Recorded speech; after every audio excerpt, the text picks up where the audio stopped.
Davlat aka, ushbu interaktiv doska har xil videokonferensiyalarda nima qo'l keladigan joyi bor? Buni mana ko'rib turibsiz, bu Neotouch brendida o'sha NT75 MP48 modeli bo'lib, kameramiz AI formatda ishlab turibdi. Oldin bilsangiz, kimdir pultda o'tirar edi, uni yaqinlashtirardi, boshqa qilardi. Hozir mana o'sha sun'iy intellekt davriga ham kirib kelmoqdamiz. Bu o'zi yaqinlashtirib, siz gapirsangiz, sizga yaqinlashtiryapti.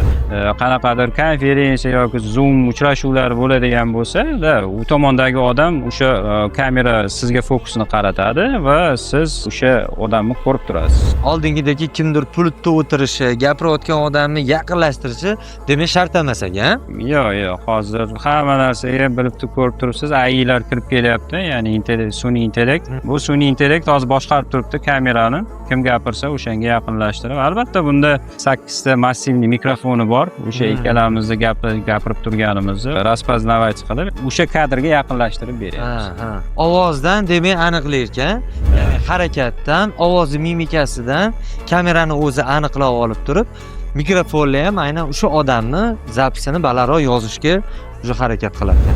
Siz ham shunday Neotouch kompaniyasiga tegishli interaktiv doskalarni o'zingizni ofisingizga buyurtma qilmoqchi bo'lsangiz va yana to'liqroq ma'lumotga ega bo'lmoqchi bo'lsangiz, kommentariyada plus belgisini qoldiring yoki ushbu raqamlarga qo'ng'iroq qiling, biz sizga o'zimiz aloqaga chiqamiz.